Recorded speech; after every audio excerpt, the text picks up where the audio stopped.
¿Qué voy a escribir? Para eso hay que tener alguna certidumbre de haber vivido. La existencia predece a la esencia, dijo Morelli sonriendo. Oliveira sacó un cigarrillo con una mano que temblaba y miró a la enfermera, que le hizo una seña afirmativa y se fue, dejándolos metidos entre los dos biombos amarillentos. Cuando pasaba la enfermera, Morelli se metía el pucho dentro de la boca con una habilidad diabólica y miraba a Oliveira con un aire de chiquilín, disfrazado de viejo, que era una delicia. ¿Cuándo podrá volver a su casa? Nunca, dijo Morelli. Los huesos se quedan ahí, muchachos. Rayuela. Ese es el epígrafe. Ustedes también lo dicen. Ahora se arranca el capítulo ya de forma, ¿no? Ante Feliciano Fidalgo, el corresponsal de El País en París, la segunda de sus mujeres, Ugnet, declarará que al visitarlo por última vez en su cuarto de enfermo en el hospital Saint-Lazare, el escritor estaba tan debilitado que apenas hablaba ya. Ante esto, conteniendo las lágrimas, tomándole de las manos, ella le susurra al oído: la necesidad que tenemos de ti. A lo que el escritor, con mucha dificultad, reuniendo fuerzas, le responde que te aseguro que hago y haré todo lo que pueda para vivir, créeme. Luego sigue Ugnet. El escritor intenta decir algo más, pero la confusión pudo más. La víspera del deceso, la tarde del sábado 11 de febrero de 1984, otra de sus amigas, la traductora Francis Campo Timal, al visitarlo en el hospital, presencia un episodio de delirio del escritor relacionado con cierta música que solo él escucha. Lo rodeábamos Saúl Turkievich, su esposa Aurora y yo. Julio estaba muy mal, pero de repente su cara comenzó a apaciguarse. Levantó una de sus inmensas manos y nos preguntó: ¿oyen esa música? Tenía el rostro lleno de alegría y nos decía: qué lindo que estén aquí conmigo oyendo esa música. Yo me decía: Dios mío, si se muriera ahora, si se muriera escuchando esa música que él dice que oye y diciéndonos qué lindo, qué hermoso. Al día siguiente, el domingo 12 de febrero de 1984, el escritor ya había recuperado la lucidez por completo.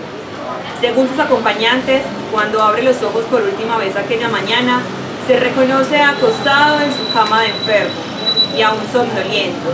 Contempla por la ventana los primeros rayos del alba que se desprenden de un cielo bajo y plomizo de la ciudad en lo más crudo del invierno. El frío es intenso. A través del vidrio empañado, si se aguzaba la vista, podían distinguirse las siluetas de los primeros transeúntes por la acera de enfrente, así como taxis y autos particulares yendo y viniendo. El mundo de afuera continuaba su curso cotidiano, mientras él cumplía ya su 10º día de encierro hospitalario.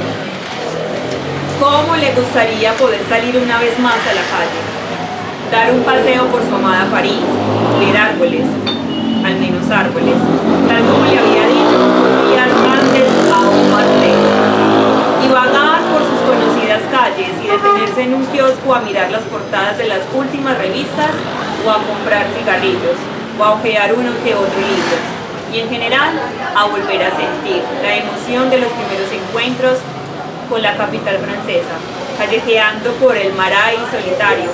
Había escrito tiempo o fumando sentado en un banco del canal Saint-Martin. Vuelve la imagen desnuda y temblorosa de un primer encuentro, y sé que nos amamos siempre y que seguimos acudiendo a la cita. Pero por desgracia, hoy se siente demasiado frágil y cansado para esas cosas. Cierra los ojos y respira profundo varias veces.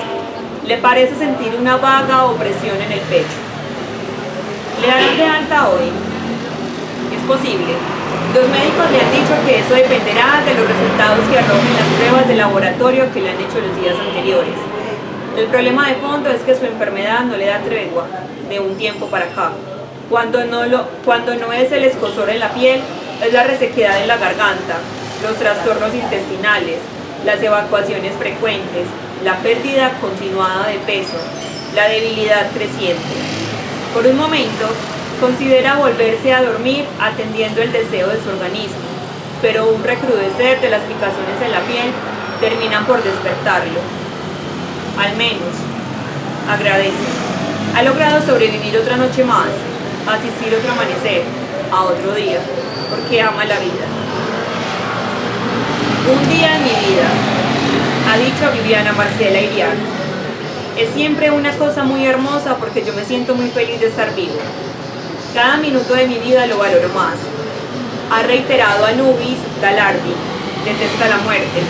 Hace lo que está a su alcance para alejarse de ella, para aparentarse de la injusta, de la inaceptable, de la incomprensible, de la escandalosa muerte. La muerte ha sido para mí, agrega Galardi, como una suerte de escándalo, una tremenda injusticia contra la maravilla que es la vida. No tengo ninguna intención de morirme, repite Iriart. Tengo la impresión de que soy inmortal. Sé que no lo soy, pero la idea de la muerte no me molesta y tampoco le tengo miedo. Le niego existencia. Entonces, eso me ayuda a vivir. Le niego existencia. Eso me ayuda a vivir. La muerte no está en sus planes. Al mirar a un costado, lo tranquiliza la presencia protectora de su primera esposa, Aurora Bernárdez, durmiendo en el suelo sobre un colchón improvisado. Aurora, su samaritana de los últimos duros meses.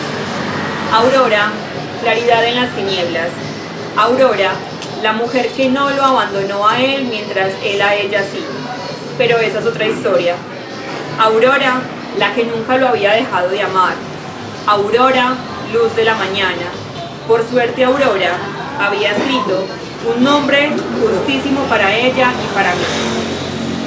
Cuando le parece que se siente un poco mejor, se coloca sus anteojos con la meticulosidad del profesor universitario que fue y empieza a revisar los libros y papeles de su mesita de noche. Un hermoso volumen con la poesía completa de Rubén Darío, en edición sandinista. Cartas personales de amigos preocupados por la evolución de salud. Hojas manuscritas con notas y esbozos de poemas. Un ejemplar de Nicaragua tan violentamente dulce, traído recientemente. Y un ejemplar de los autonautas de la cosmopista, editado por su amigo Mario Mushnik. Se detiene a mirar la contraportada de este libro. En ella aparecen él y su última mujer, Carol Dunlop. Cuando estaban viviendo juntos en el apartamento de la Rue Martel, él sentado en una mecedora de mimbre y mirando de frente a la cámara, con los dedos entrelazados con los de ella, que aparece de pie recostada contra su hombro, al tiempo que le rodea dulcemente el cuello con la otra mano. Ah, Carolita, la dulce osita, la osita de ternura, la mujer con la que ha escrito en el prólogo a los autonautas, pasé lo mejor de mis últimos años. Carol, la que lamentablemente hace 15 meses se me fue entre las manos como un hilito de agua. Con cierto ardor se sumerge en la lectura y va pasando las páginas. ¡Qué tiempo felices aquellos! Miércoles 16 de junio de 1982, hace menos de 2 años.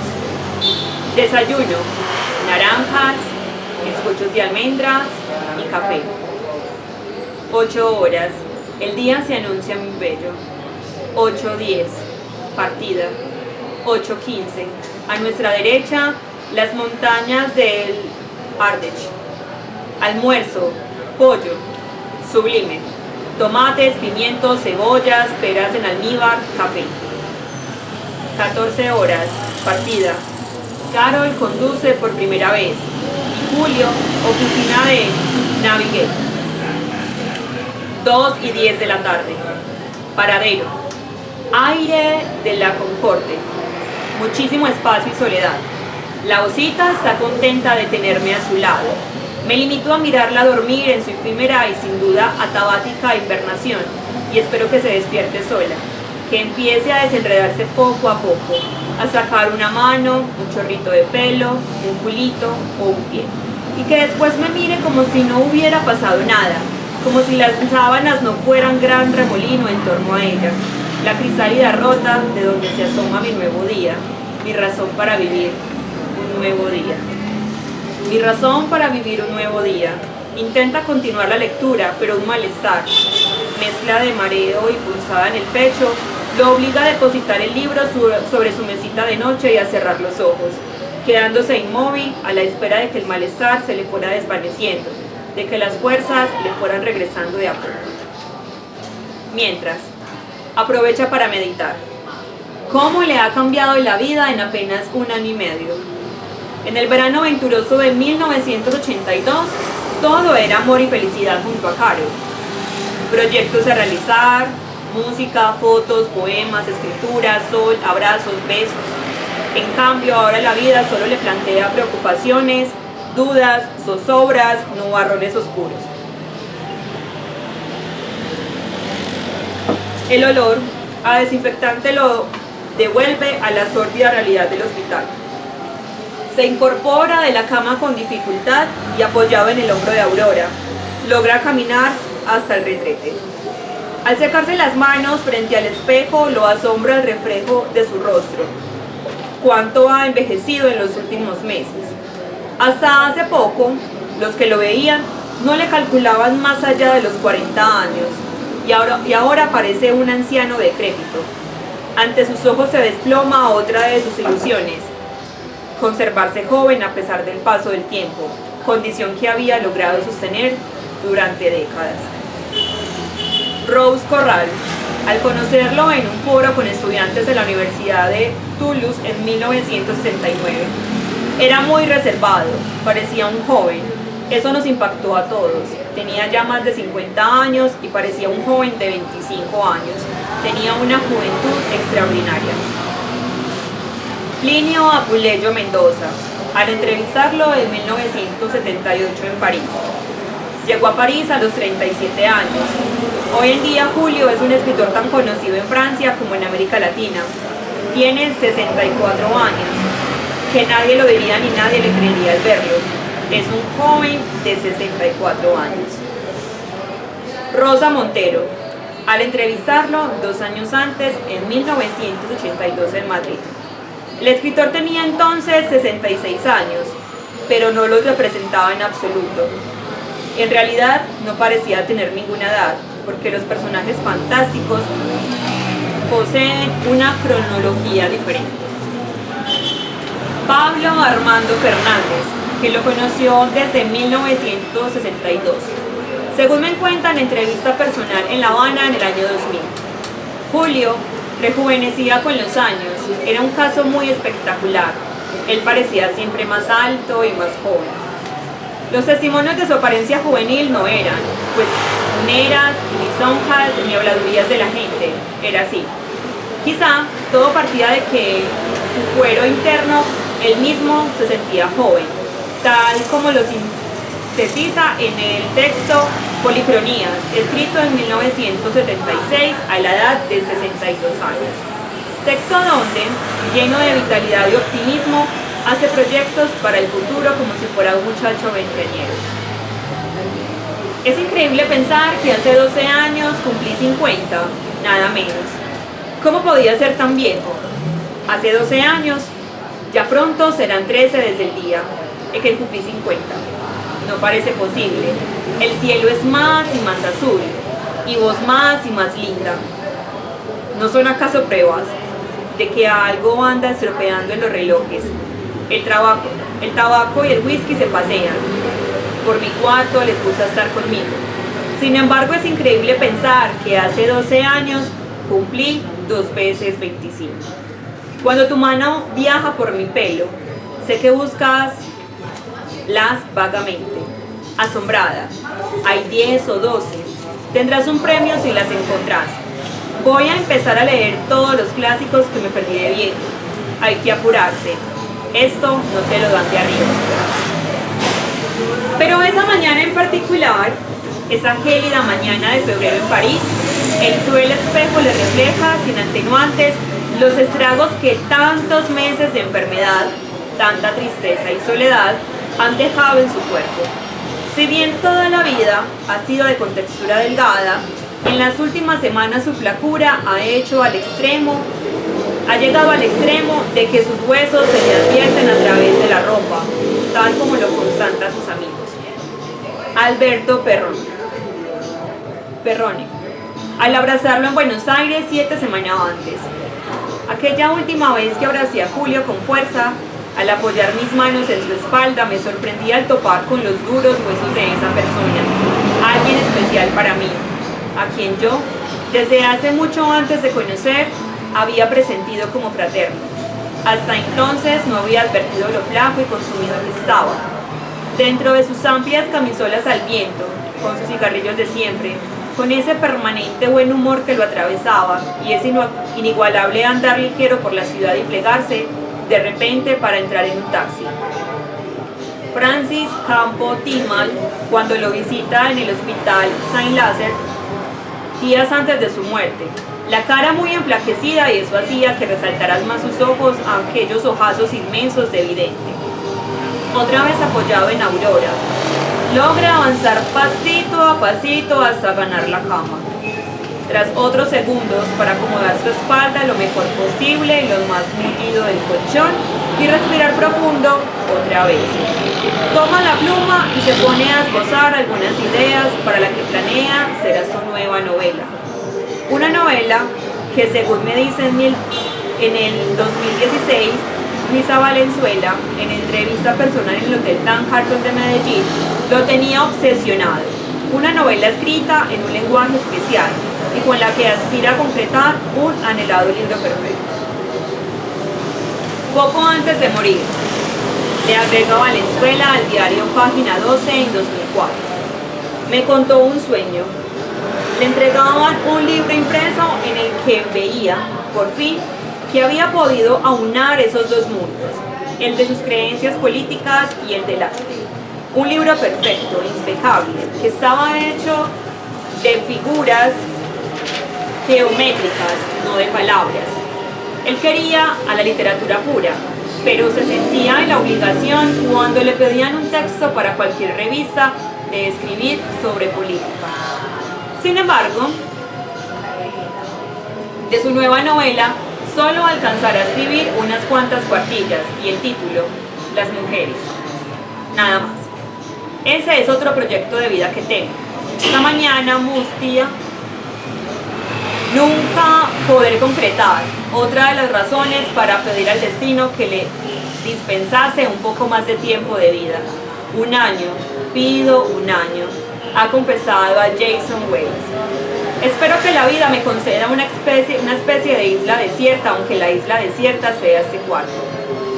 Quién sabe si en esas horas finales el escritor alcanzaría a recordar los besos de Orderly que él mismo 40 años atrás había elegido para el epígrafe de su monografía sobre el poeta romántico John Keats, muerto a la temprana edad de 25 años, faltándole mucho todavía por escribir a las parcas. Solo pido un verano, oh poderosas, y otro otoño para que madure mi canto, y más conforme, colmado por ese fuego, mi corazón se resigne a morir. Mi corazón se resigne a morir, pero él nunca lo podrá lograr. No hubo tiempo para resignaciones. El domingo 12 ocurre el acontecimiento final. Aunque ya venía muy enfermo, no lo estaba tanto como para sus acompañantes que esperaran un desenlace fatal para ese día, ni tampoco los médicos, ni Aurora, ni Luis Tomasello, ni siquiera él mismo presupuestaba lo que ocurriría esa mañana. Por los pocos testigos, se sabe que, después de pasar una noche relativamente tranquila, desde el alba empieza a manifestar molestias en el pecho. Molestias que se le van intensificando a medida que avanza la mañana hasta convertirse en un dolor franco. Un dolor que llega a ser tan intenso que lo obliga a exclamar: no puedo más, denme un calmante, tal como se lo recuerda Aurora 22 años después, y entre sollozos. A Carl Álvarez Garriga, para el libro Hablemos de Cortázar, Conversaciones con Aurora Bernardes, Ante eso, Aurora sale del cuarto y corre a buscar al médico de guardia para ponerlo al tanto de la situación. El doctor sigue a Aurora, que lo quería mucho, le dio a súplica mía una última inyección y se echó a llorar. Después que le fue aplicada la inyección, el autor de Rayuela recuerda a Aurora. No volvió a recuperar el conocimiento, de modo que, concluye su ex esposa, esas fueron sus últimas palabras. En la versión del poeta ecuatoriano José Enrique Adón, escuchada seguramente de Aurora o de Luis Tomaselo, un médico viéndolo en el estado de sufrimiento y debilidad en que se encontraba, ante la escasa posibilidad de mejoría y para ahorrarle más padecimientos, le practica una especie de eutanasia por compasión. El domingo a las 5 de la mañana, escribe Adón en Presencias, inició su regreso solitario a la nada. Desde esa hora estuvo muriéndose hasta que al mediodía un doctor le inyectó un veneno para que no siga sufriendo. No debió haber sido un veneno, sino un analgésico potente o un sedante. En versión ulterior, Adón cambia ligera pero sustancialmente la calificación a la actuación del médico, suprimiendo lo del veneno. Hacia el mediodía, escribe en Antología Poética J.E.A., un médico tardíamente compasivo le puso una inyección para que no le doliera más el corazón ni el resto. Hay discrepancia respecto a la hora de su ida. No me nace utilizar la palabra muerte. El corresponsal en Europa del tiempo de Bogotá, Juan de los Ríos, escribe: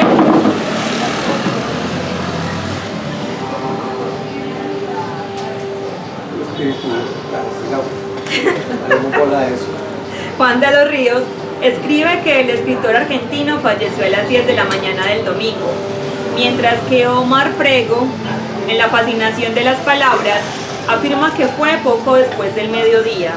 Era tanto que el corresponsal de Diario 16, Beatriz Irauri, sitúa el deceso de una hora después. A la 1 de la tarde se le paró el corazón en París.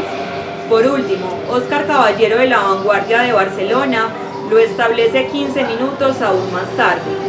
Murió de un infarto, a la 1:15 de la tarde de un domingo soleado y frío. Pero las anteriores discrepancias son minucias.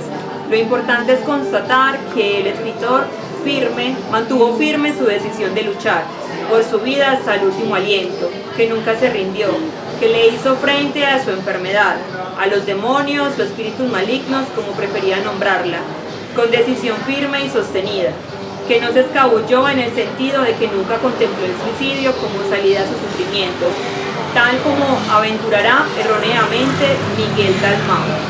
Por el contrario, permaneció luchando por su salud hasta la desosegada mañana de ese domingo 12, sin tirar la toalla, sostenido encima del ring de la vida, con la esperanza de ganar el combate, defendiéndose hasta que sus últimas fuerzas se lo permitieran.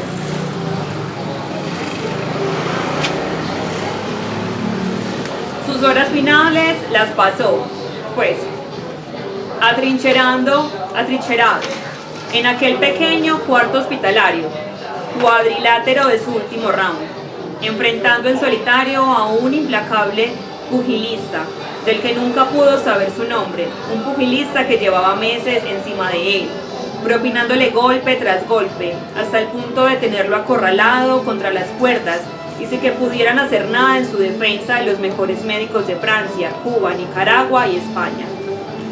Es muy probable que, en aquel instante final, en medio de su extrema debilidad, en medio de sus delirios y sumido en los efectos de los fármacos, no haya alcanzado a darse cuenta del momento en que le llegó el último derechazo, ni el último jab, ni el último uppercut, ni el último gancho cruzado de izquierda, ni cuando sintió el último mareo, ni cuando su cuerpo cayó desplomado sobre la lona de su cama, ni si soñó o fue verdad que le dolía el pecho, que Aurora clamaba por auxilio ante los médicos, que una enfermera francesa le inyectaba un calmante en una vena de su antebrazo, que la luz de sus ojos se le apagaba por siempre jamás.